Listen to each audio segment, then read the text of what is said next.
Welcome to episode 12 of Sibling Rivalry on my podcast India and the World.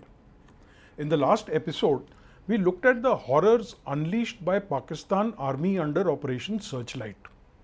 Turning its gun on its own people in East Pakistan, it sparked a massive mutiny, sending millions of refugees pouring across the border into India. Prime Minister Indira Gandhi was left holding a ticking time bomb in the form of a humanitarian crisis.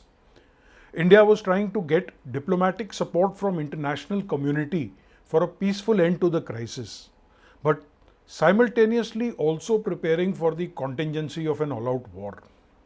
This was a sensible precaution because driven by Cold War rivalry, major international players had their own axes to grind.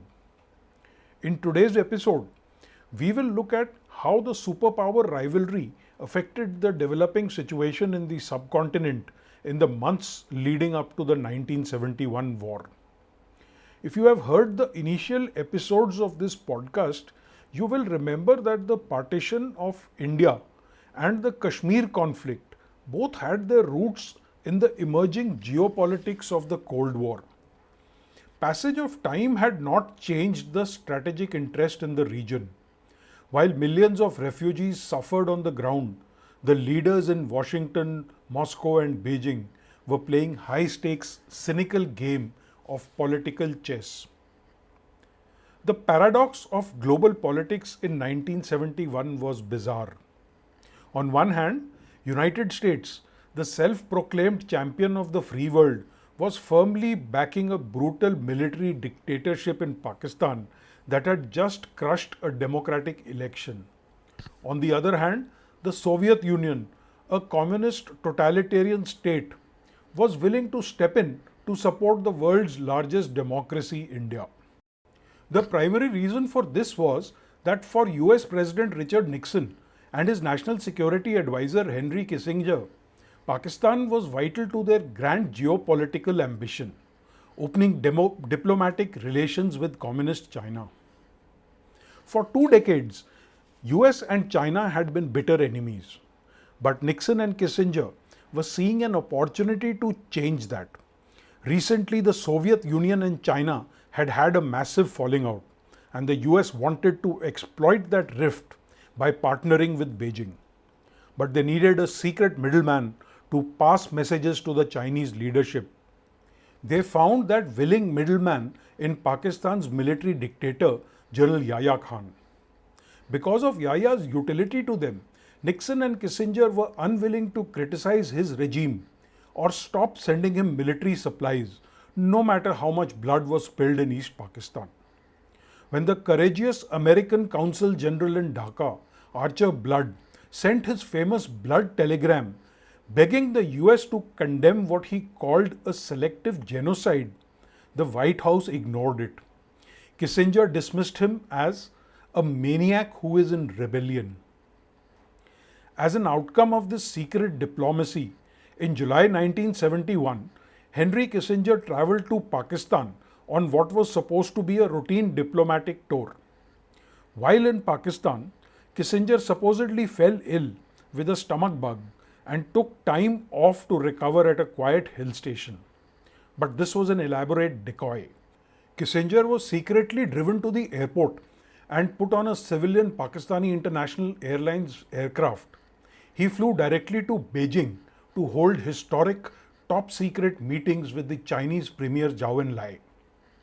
When Kissinger returned to Washington and briefed the White House staff of his spectacular success, he was extremely happy. Referring to the elaborate Pakistani cover story that made the trip possible, Kissinger joked, "Yahya hasn't had such fun since the last Hindu massacre."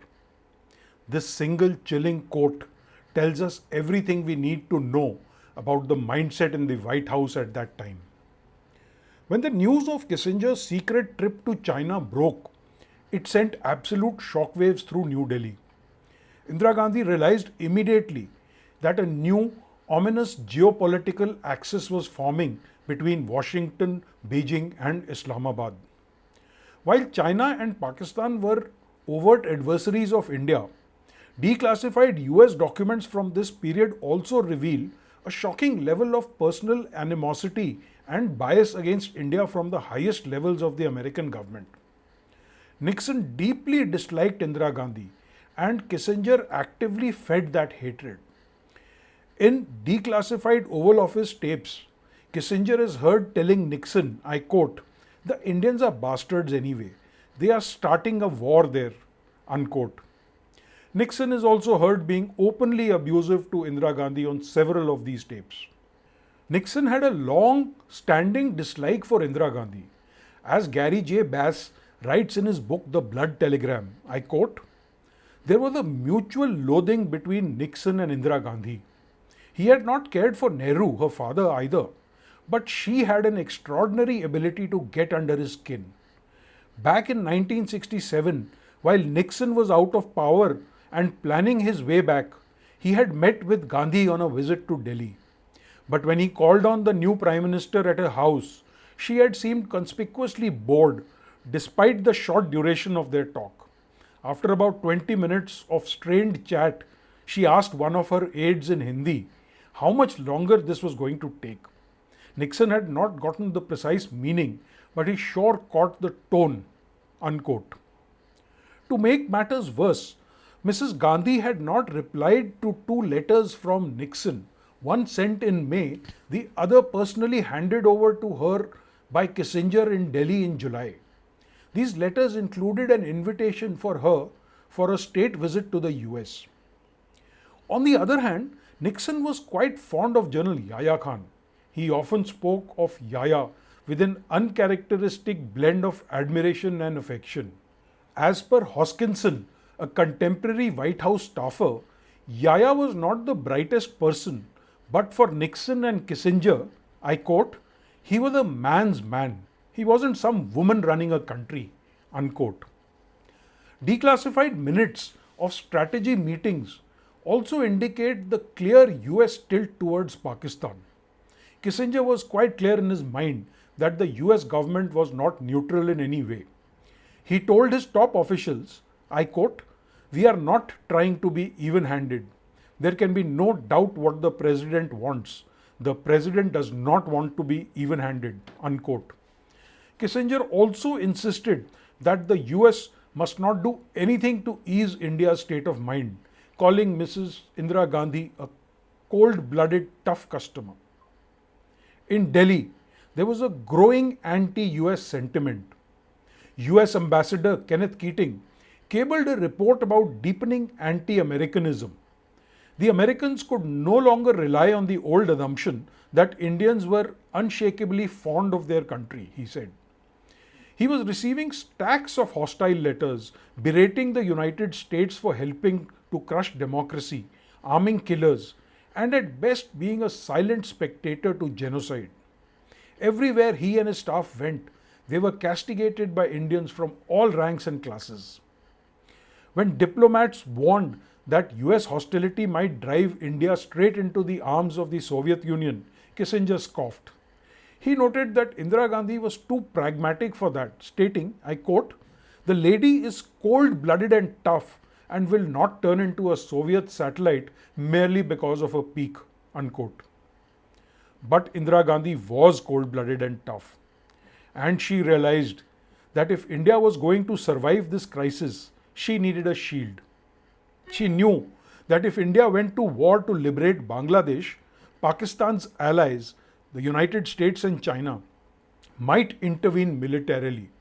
She needed a superpower in her own corner to block them.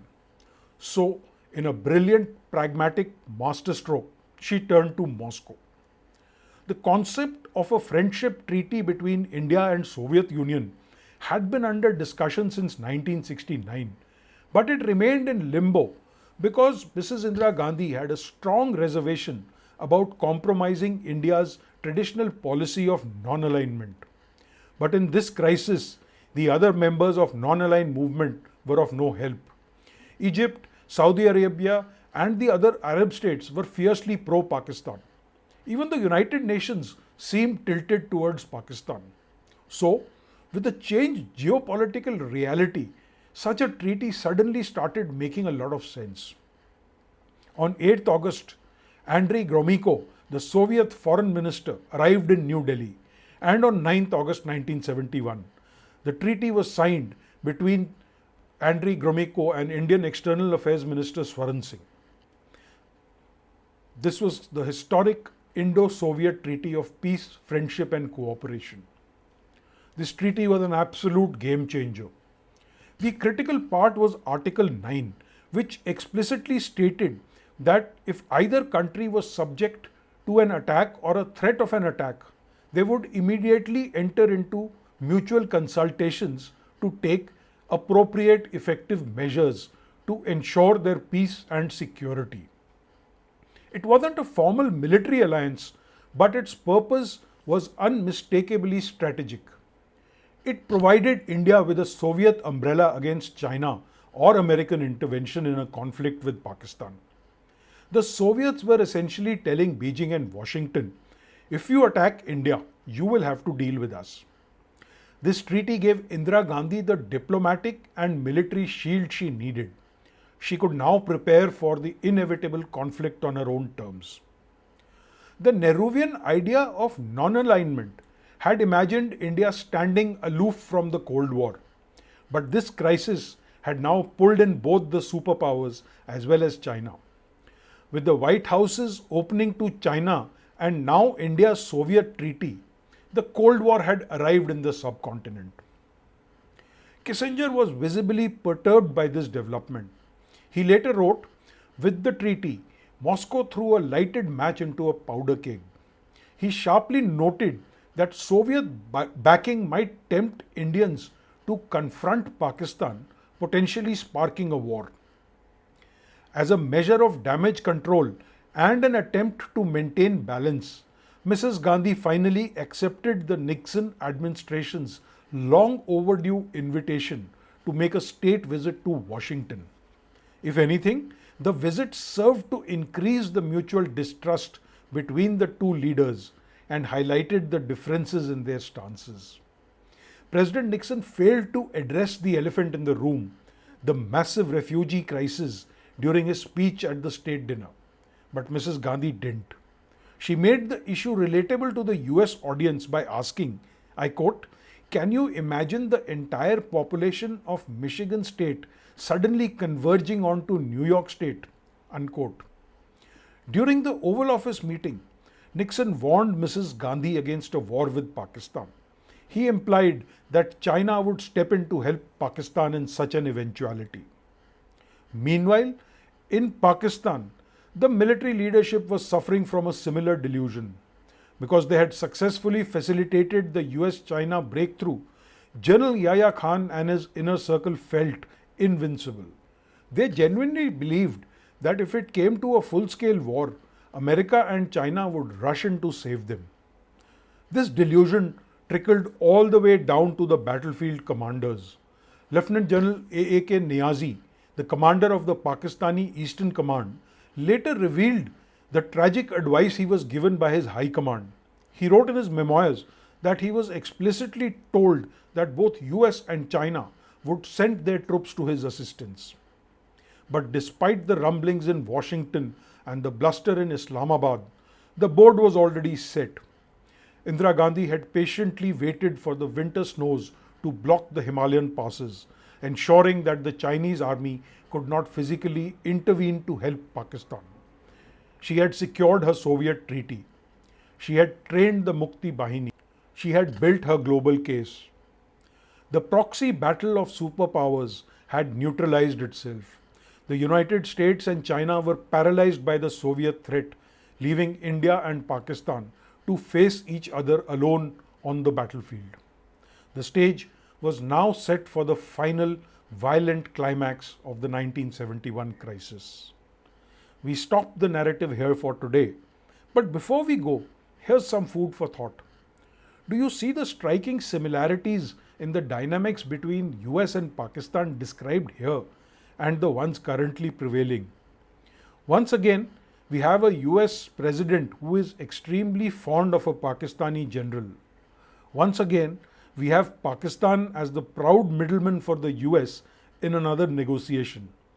Truly, the more things change, the more they remain the same. On that note, thank you for listening. Please do consider subscribing to the podcast and do share the links with friends who may be interested.